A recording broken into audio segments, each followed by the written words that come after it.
आज हम मानव कौल जी द्वारा लिखित कहानी संग्रह ठीक तुम्हारे पीछे की एक कहानी लकी पढ़ेंगे। जिंदगी का खेल उसका एक चक्र है, उसके विरुद्ध जीना भी उसी के खेल का हिस्सा होकर जीना है। विरुद्ध क्या हुआ? मैं किस चीज के विरुद्ध तैर रहा था?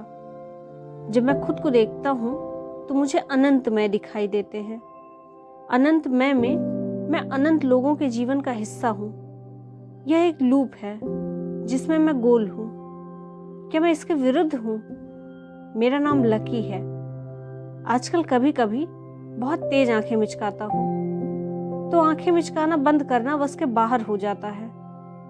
कहीं किसी दीवार पर सिर टिकाना पड़ता है और भौं को तेजी से ऊपर की ओर खींचे रखना पड़ता है कुछ देर तक, तब जाकर कहीं आंखों का मचकाना बंद होता है।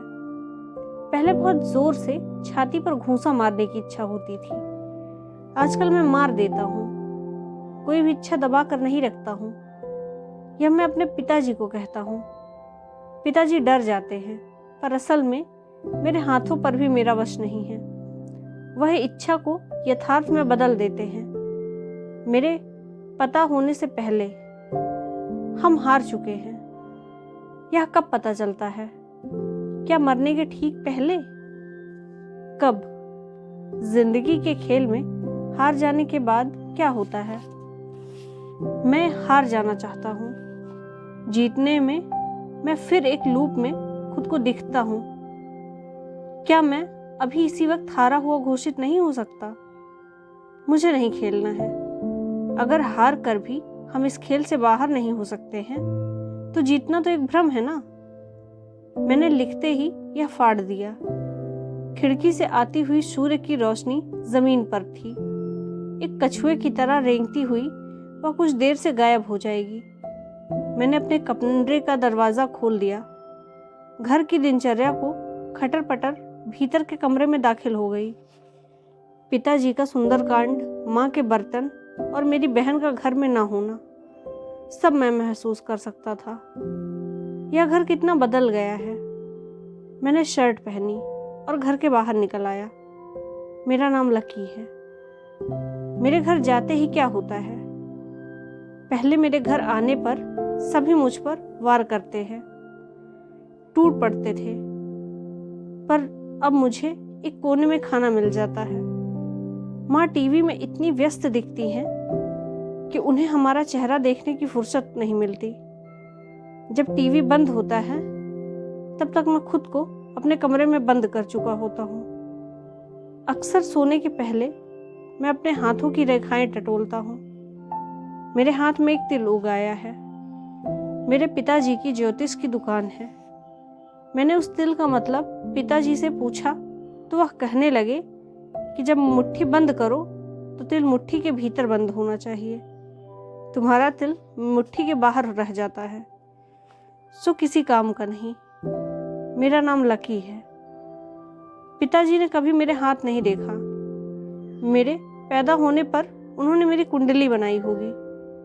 उनका सालों तक मुझसे बहस करना शायद उस कुंडली के विरुद्ध उनके तैरने जैसा होगा। मैं उस दिन से डर गया हूँ जिस दिन से उन्होंने मुझे कुछ भी कहना बंद कर दिया है। वह चुप हो गए।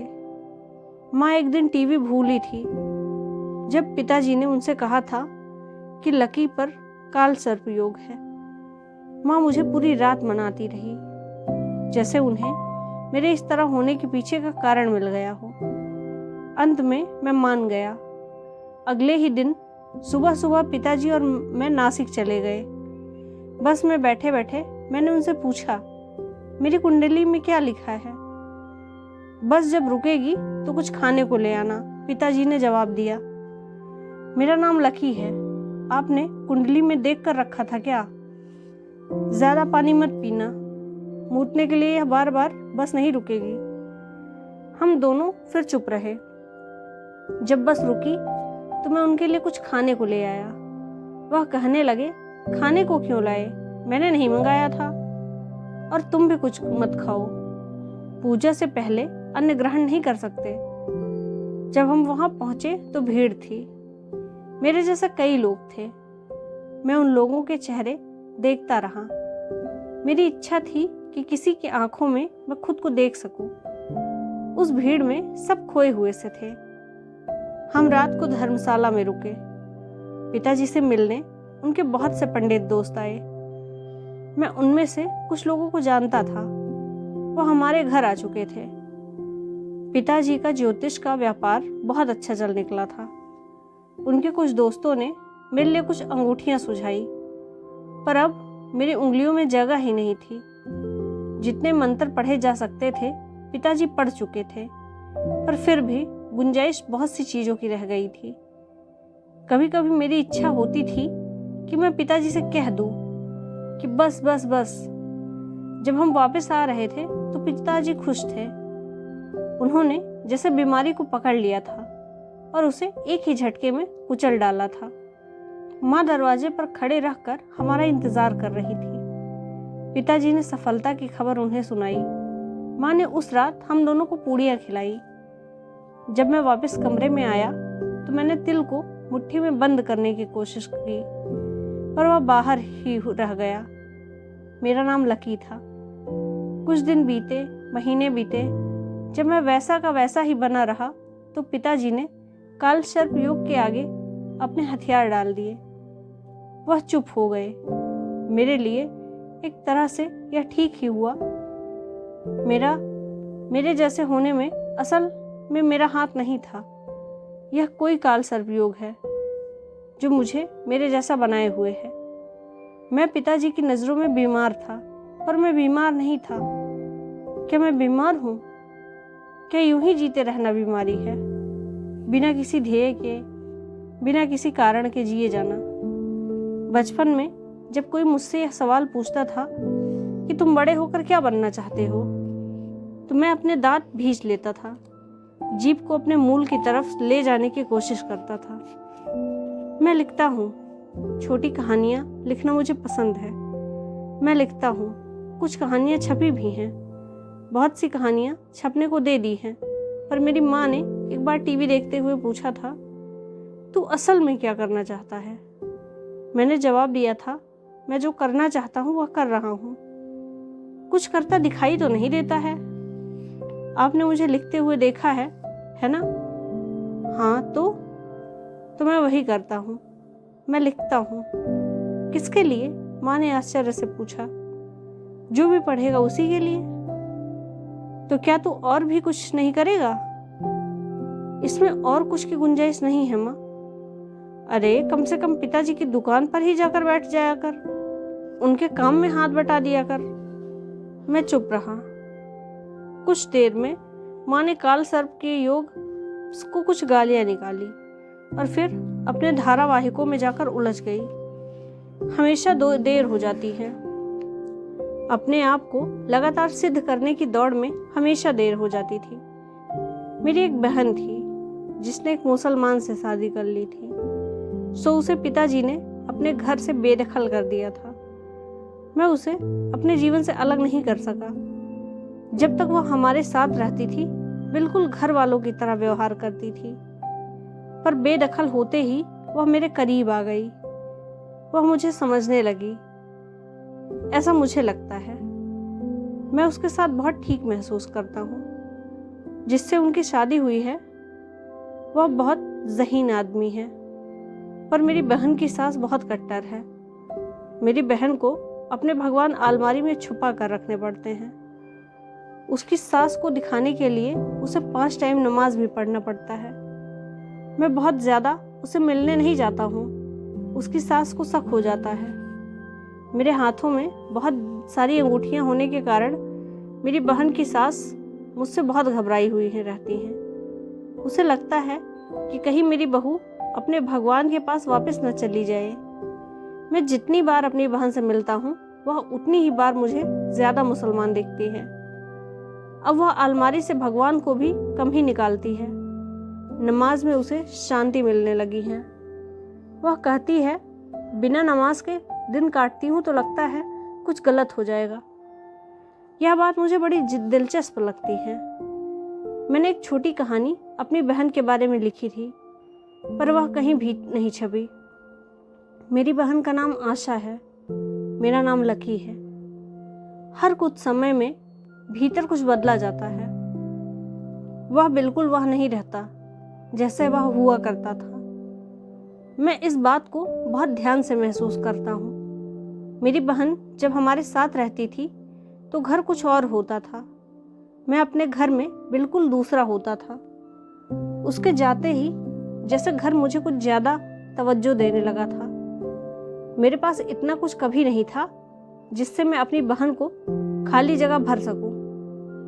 मैं घर के उन हिस्सों में जाकर कुछ समय गुजारा करता था जहां भी मुझे मेरी बहन की खाली जगह दिख जाती थी। मैं अपने पिताजी और अपनी माँ को ज़्यादा अकेला पाता था। बहन ने यहाँ से जाने के बाद कभी वापस कदम नहीं रखा। वह बदल गई थी। वह मेरी बहन से मेरी दोस्त हो गई थी। मैं जब भी उससे मिलता था तो मुझे लगता था कि मैं अपनी बहन की किसी सहेली से मिल रहा हूँ जो मेरी बहन को जानती थी, जैसे मैं मेरी बहन को जानता था। क्या वह भी ऐसे ही कुछ सोचती होगी? क्या उसे उन खाली जगहों की याद आती होगी जो वह पीछे छोड़ गई है? वह बहुत ही सरसरी तौर पर घर के बारे में मुझसे पूछती थी। मैं भी अधूरे जवाब उसे दे देता था। वह कहती थी कि मुझे तुम्हारी चिंता होती है, पर उसके कहने में चिंता शब्द मुझे सुनाई नहीं देता था। मेरी बहन जानती थी कि मैं लेखक जैसा कुछ था, पर उसे हमेशा लगता था कि मैं समय रहते कुछ काम करने लगूंगा। पर लिखना मेरा काम है, वह यह कभी भी नहीं समझ पाई। मैं उससे उम्र में छोटा था, सो वह अभी तक मेरे बड़े होने का इंतजार कर रही थी। बड़े हो जाने के अपने दुख थे। दुख आदमी को बदल देता है। मैं हर कुछ समय में बदल रहा था, पर मैं दुखी नहीं था, मैं लिख रहा था। आशा मेरी बहन के चले जाने के बाद मैंने देखा था कि पिताजी बहुत बूढ़े दिखने लगे थे। उनका काम में भी मन नहीं लगता था। वह यह बात लोगों से छुपाना चाहते थे कि उनकी बेटी एक मुसलमान से शादी कर ली थी। माँ के लिए बेटी की शादी अभी हुई ही नहीं थी, वह कहीं चली गई थी।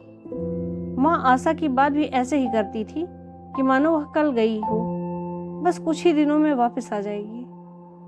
माँ के लिए समय रुक गया था। मैं बदल गया था, घर बदल गया था। पिताजी बूढ़े हो गए थे, पर माँ रुक गई थी। घर की खिड़की से जब सुबह के सूरज की रोशनी भीतर प्रवेश करती थी तो उसके साथ एक भारीपन चला आता। पूरा दिन हम तीनों को एक दूसरे के साथ बिताना होता था। मैं चुप रहता था। माँ के कहने में मतलब गायब हो गए थे। पिताजी जब घर में रहते सुंदरकांड का पाठ करते रहते। मैं सूरज की रोशनी के भीतर प्रवेश करते ही बाहर निकल जाता। आशा मेरी बहन के साथ कभी मिल लेता, कभी कुछ दोस्तों के घर पर अपना लिखना जारी रखता। फिर मैं अंतिमा से मिला। मुलाकात आशा के साथ हुई थी। आशा और अंतिमा दोनों पोएट्री करते थे। आशा उससे पोएट्री सीख रही थी। पहली मुलाकात में अंतिमा और मेरे बीच यह बात हुई थी। मेरा नाम लकी है, मैंने कहा। उसने जवाब नहीं दिया था। फिर कुछ देर हम दोनों के बीच चुप्पी बनी रही। मैं एक किताब ले गया था, उसे पढ़ता रहा। कुछ देर में उसने कहा, क्या पढ़ रहे हो? आउटसाइडर। ओह कामू, मैंने पढ़ा है, बहुत सुंदर है। अच्छा, और क्या पढ़ा है आपने? मैंने आपकी भी कुछ कहानियाँ पढ़ी हैं। और क्या? आपको कैसी लगी? अच्छी। अभी क्या लिख रहे हैं? मन तो है कि अभी जो हमारे बीच बातचीत चल रही है उसे लिख दूं। तो लिख दीजिए। फिर मैं चुप हो गया। वह मिट्टी से खेलती रही। उसकी टी शर्ट पर भी मिट्टी के निशान थे। उसने जीन्स को ऊपर की तरफ मोड़ रखा था। वह हमेशा व्यस्त दिखती थी। इतनी व्यस्तता में उसने कब मेरी कहानियाँ पढ़ ली मुझे पता ही नहीं चला। मैं उसे काम में बंधा देखता रहा। आप तब तक इस मिट्टी को मत सकते हैं अगर आप इस वक्त पढ़ नहीं रहे हो तो। मैं मिट्टी को मथने लगा। मिट्टी को मथते मथते मेरे भीतर पता नहीं क्या हुआ कि मैं उसे बहुत जोर जोर से कूटने लगा। उस मिट्टी को नोचने लगा, फाड़ने लगा, फिर उसे पटक कर मथने लगा। धीरे से मिट्टी को महसूस कीजिए, कुछ देर अपना हाथ मिट्टी को में रहने दीजिए। वह मिट्टी खुद बताएगी कि उसे कैसे मथना है। यूँ समझिए कि आप कहानी लिख रहे हैं और मिट्टी कलम है, स्याही है, कागज़ है। वह इतना कहकर फिर कहीं काम में लग गई। मैं मिट्टी को देखता रहा। वह इस वक्त एक विकृत आकार में थी। मैं अपने भीतर की विकृति उसमें देख सकता था। मैंने अपनी आंखें बंद कर ली। कुछ देर मिट्टी को छुआ पर मन अस्थिर था। वह भाग रहा था, सो मैंने उसे वैसे का वैसा छोड़ दिया। नल में अपने हाथ धोए और बाहर एक पेड़ के नीचे अपनी किताब लेकर पढ़ने लगा मैं पकड़ा गया हूँ। विक्षिप्तता कैसे किसी कोमल चीज के सामने आते ही उभर आती है। अंतिमा ने कुछ पहचान लिया था। मैं अस्त व्यस्त सा पेड़ के नीचे बैठा रहा। मैं पढ़ नहीं पा रहा था। मैंने किताब वापस अपने बैग में रखी और अंतिमा के पास गया। तुमने मुझे कहाँ पकड़ा? मेरे लिखे में या जिस तरह मैं मिट्टी को रौंद रहा था उसमें। अंतिमा मेरी बहन के साथ चाय पी रही थी। वह मेरा सवाल समझ नहीं पाई। मेरी बहन मुझे आश्चर्य से देखने लगी। क्या हुआ तुम्हें लकी? मेरी बहन ने पूछा। तुम चाय पियोगे? अंतिमा ने कहा। इससे पहले कि मैं कुछ जवाब दूं, अंतिमा उठकर चलने लगी। मैं अंतिमा को देख रहा था। उसने पलटकर कहा, चलो कैंटीन में बैठकर चाय पीते हैं। आशा, मैं आती हूँ। मैं और अंतिमा कैंटीन की तरफ चलने लगे। ज़्यादा दूर नहीं है, कोई बात नहीं, मुझे चलना अच्छा लगता है। मैं कुछ ज़्यादा ही नर्म हो गया था, ग्लानिवश। मैं एक बड़ी कंपनी में जॉब करती हूँ। काम खत्म होते ही कुम्हारवाड़ी भाग जाती हूँ। जब तक मिट्टी को छू न लूँ, उससे खेल न लूँ, मेरी थकान ही नहीं मिटती। अजीब चमत्कार है इसमें। जब चक्के पर आप अपने हाथ गीले कर लेते हैं और धीरे से मिट्टी को छूते हैं, मिट्टी अपने आप को समर्पित कर देती है। पर जब वह आपका समर्पण सूंघ लेती है, तब मिट्टी की कोमलता उतनी ही होती है जितनी आपके भीतर की उस वक्त कोमलता। मेरे हर एक दिन का असर मैं अपनी बनाई हुई चीज़ों में देख सकती हूँ। मैं जब अपने पिछले कुछ महीनों पहले के बिगड़े हुए किसी कप को देखती हूँ तो मुझे अपनी उस वक्त की बेचैनी बहुत छिछली जान पड़ती है। कभी अगर आप मेरे घर आओगे तो मैं आपको मेरे एक पूरे साल की ऊहापोह दिखा दूंगी। उसने शायद मेरी हर बात का जवाब दे दिया था। इसके बाद मेरे उस प्रश्न के कोई माने नहीं रह गए थे। मुझे लगा कि अंतिमा मिट्टी है और मुझे उससे बात करने के लिए समर्पण की ज़रूरत है। कैंटीन दूर था। हम यहाँ वहाँ की बात करते रहे। मैंने अपनी सारी महत्वपूर्ण बातें कैंटीन के लिए बचा रखी थी। उन बातों का एक सिलसिला बना लिया था जिसे मैं कैंटीन में उससे कहना चाहता था। आखिरकार हम कैंटीन पहुँच गए। चाय हमारे सामने आ चुकी थी। शाम का वक्त था, पतझड़ सा माहौल। टेबल कुर्सियों पर सूखे पत्ते बिखरे पड़े थे। एक काली बिल्ली थी जिससे शायद हम पर शक था, जो हमारे अगल बगल मंडरा रही थी। तुम्हारा लेखन बहुत सीधा है। बात को तुम वैसे ही कहते हो जैसे बातें दिखती हैं। तुम उसके दिखने के पीछे के अर्थ में नहीं जाते हो, जो मुझे अच्छा लगता है। उसने चाय की पहली चुस्की के साथ अपनी बात शुरू की। मेरे लिखने से लोगों को ज्यादा शिकायत यह होती है कि उसमें कहानी नहीं होती, मतलब कहानी जैसा उनको कुछ नजर नहीं आता। मैंने कहा, हम कितनी कहानियां सुन लेंगे, कितनी और कहानियां की हमें ज़रूरत है। इसका जवाब मेरे पास नहीं था, सो मैं चुप रहा। मुझे लगता है कि नथिंगनेस को हम कह नहीं सकते, लिख नहीं सकते। उसे हम कहीं किसी के कृतित्व में महसूस कर लेते हैं बस, और वह नथिंगनेस रह जाती है उस कृतित्व में हमारे साथ। जैसे खालीपन को भरने की मूर्ख कोशिश जब भी हम करते हैं, पर क्या खालीपन को कभी भरा जा सकता है? वह एक स्थिति है ना? हम उसे हमारी सारी व्यस्तता के बाद अपने बगल में पड़ा हुआ पाते हैं हर बार। तुम्हारे लिखने में यह बहुत सहजता से है। तुम चीज़ों को, संबंधों को उसके खालीपन में बहुत सुंदरता से देखते हो। मुझे नहीं पता वह किसकी बात कर रही थी। मैं जानना चाहता था कि उसने कौन सी कहानियाँ पढ़ी हैं, पर पूछने की हिम्मत नहीं हुई। अपने लिखे के बारे में मैं इतना कुछ सुनने की मुझे आदत नहीं है, पर मैंने उसे टोका नहीं। मुझे लगा कि वह मेरे लेखन के सहारे कुछ अपने बारे में बोल रही है, सो मैं सुनता रहा। मेरे पॉटरी के गुरु हैं इकबाल भाई। वह एक लेबल इस्तेमाल करते हैं हर पॉट पर, नथिंग कॉन्क्रीट। मुझे यह बात अच्छी लगती है। अच्छा यह बताओ, तुम अपनी उंगलियों पर इतना वजन ढोते हुए कैसे लिख सकते हो? मुझे हंसी आ गई। वह मेरी अंगूठियों के बारे में बात कर रही थी। शायद उसका ध्यान उन पर इसलिए गया कि मैं बहुत समय से इन अंगूठियों को उससे छुपाने की कोशिश कर रहा था। यह लंबी कहानी है। वैसे मुझे इनका कोई बोझ नहीं लगता। अब इनकी मुझे आदत हो गई है, पर लिखते वक्त इन्हें उतार देता हूँ। तभी तुम अब तक बड़े लेखक नहीं बन पाए। कैसे बना जाता है बड़ा लेखक? बाजार। शाम थोड़ी सी घनी हो गई थी। हल्की ठंडी हवा में उसके बाल माथे पर बार बार सरकाते। वह हर कुछ देर में उन्हें अपने माथे से हटा देती। तुम्हें यह अजीब नहीं लगता? मैंने कहा, जब तुम अपने बहुत निजी क्षण में मिट्टी और तुम्हारे बीच के रिश्ते में कोई पॉट बनाती हो और उसे अचानक बाजार में ले जाकर खड़ा कर दिया जाए, लोग उसका मूल्यांकन करते हैं और तब पता चलता है कि हमारे बहुत निजी क्षण की उस रिश्ते की कितनी कीमत है। इकबाल भाई इसलिए कुछ पॉट बनाकर तोड़ देते हैं, और आप? मेरे भीतर इतनी क्षमता नहीं, बिल्कुल नहीं। अब हमें चलना चाहिए, आपकी बहन इंतजार कर रही होगी। मुझे अचानक अपनी महत्वपूर्ण बातें याद हो गई, जिन्हें मैंने कैंटीन के लिए बचा रखी थी। मैं कैंटीन से उठने में थोड़ा सहमा, पर हमेशा की तरह मैंने उन बातों को जाने दिया। हम वहां से चले आए। संवाद ही तो है जिनके लिए इतनी ज्यादा जद्दोजहद है। उन संवादों की खनक जो आप लिखने ही वाले थे और कोई आपसे आकर कह देता है। अपने बचकानेपन को छिपाने के लिए हम उससे कह ही नहीं पाते कि इन संवादों के पौधे मैंने बहुत पहले ही अपने भीतर उगा रखे थे। कुछ दिनों बाद मैंने अपनी कुछ कहानियां फाड़ दी, एक वह भी जो मैंने आशा के बारे में लिखी थी। मुझे अच्छा लगा। अचानक कहानियां फाड़ते ही एक पूर्णता महसूस हुई। एक दिन खाना खाते खाते मेरे मुंह से आशा का जिक्र छिड़ गया। भीतर किचन में रोटी बेलने की आवाज बंद हो गई। पिताजी ने खाना खाना बंद कर दिया।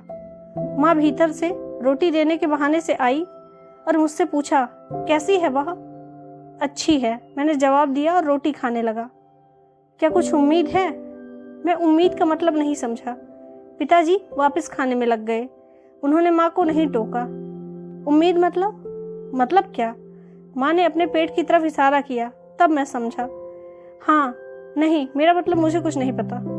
हमारे बारे में पूछती हैं क्या? माँ ने यह वाक्य पूरा नहीं कर पाया और रोने लगी। हाँ, बहुत पूछती है। पिताजी आधा खाना छोड़कर उठ गए। हाथ धोने के बाद वह सीधा पूजा वाले कमरे में चले गए। मैंने माँ को और कोई जवाब नहीं दिया।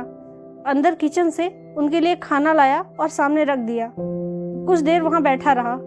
माँ ने इसके बाद कुछ नहीं पूछा। वह रोती रही। मैं कुछ देर में उठा और अपने कमरे में चला गया। चांदनी रात थी। चांद खिड़की से नजर आ रहा था। मैं कोरे पन्ने से खेल रहा था। यह क्षण मुझे बहुत पाक लगता है। इस वक्त कुछ भी लिखा जा सकता है। बात कहाँ से भी शुरू की जा सकती है और कहीं भी पहुंचाया जा सकता है। ऐसे क्षणों में मेरे भीतर बच्चों की सी चंचलता आ जाती है। मैं कुलबुलाने लगता हूँ, शब्द शब्द। अगर शुरुआती शब्द आ है तो मुझे आ की गोलाई, उसके घुमाव, सब कुछ गुदगुदी पैदा करते हैं। बहुत से शब्द हैं जिन्हें मैं नहीं लिखता हूँ। फिर बहुत देर बाद एक शब्द कहीं लिखता हूँ और फिर कड़ियाँ जैसे वह पहला शब्द एक झोला है, जादुई पिटारा, जिसमें से बाकी सारे शब्द निकल आते हैं। इनमें मैं कहीं विलुप्त हो जाता हूँ। तभी मुझे आहट हुई कि मेरे दरवाजे के बाहर कोई खड़ा है। मैं अपने बिस्तर से धीरे से उठा और दरवाजे के पास चला आया। हाँ, कोई है। मैं दरवाजे के उस तरफ की हिचकिचाहट महसूस कर सकता था। मैंने धीरे से पूछा, कौन है? कुछ देर तक कोई स्वर नहीं सुनाई दिया। मैंने दरवाजा खोलने की कोशिश की, पर तभी पिताजी की धीमी आवाज आई, लकी सुनो, जब तुम आशा से मिलो तो कह देना कि वह चाहे तो घर आ सकती है, पर अकेले, उसे साथ ना लाए। जी, मैं कह दूंगा उससे। कल उसका जन्मदिन है। अगर कल आएगी तो तेरी माँ को भी अच्छा लगेगा, देख लेना। जी मैं कह दूंगा। पिताजी चले गए। फिर मैं कोरे पन्ने के पास नहीं जा सका। मैं अपने पिताजी को जानता हूँ, उन्हें कितनी मुश्किल हुई होगी मुझसे यह बात कहने में। मैं पिताजी के सुख के लिए इतना भी अभी तक कर पाया था कि मैंने लिखने के अलावा कभी उन अंगूठियों को अपने हाथ से अलग नहीं होने दिया था, बस। पर पहली बार मैं उनके लिए कुछ करना चाहता था। सुंदरकांड का पाठ खत्म करके वह बहुत देर पूजा वाले कमरे में चुप शांत बैठे रहते थे। कभी कभी उन अकेले क्षणों में मैंने उन्हें देख लिया था। वह चोरों की तरह उस वक्त सहम जाते। इन अकेले क्षणों में वह अपनी किन परतों के नीचे टहल रहे होते थे, मैं कभी यह नहीं जान पाऊंगा। और मेरे लेखक होने का कमीनापन यह है कि इसमें भी मुझे एक कहानी दिख रही थी।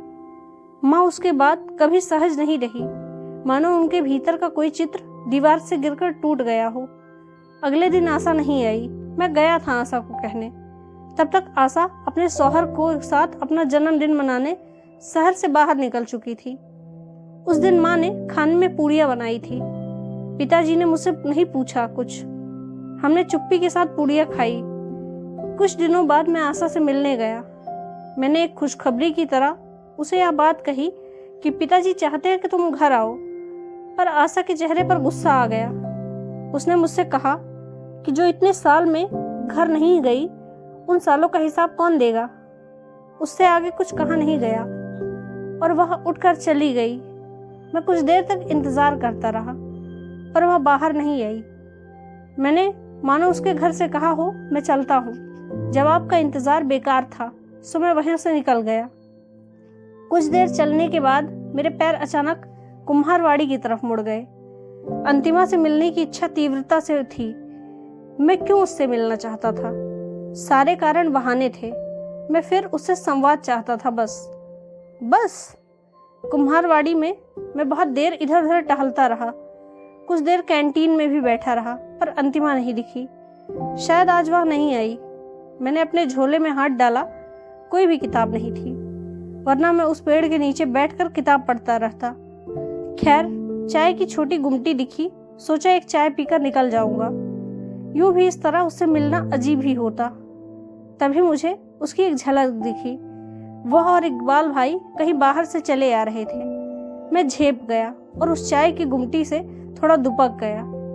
वह दोनों कैंटीन की तरफ जा रहे थे। मैंने उनके पीछे हो लिया।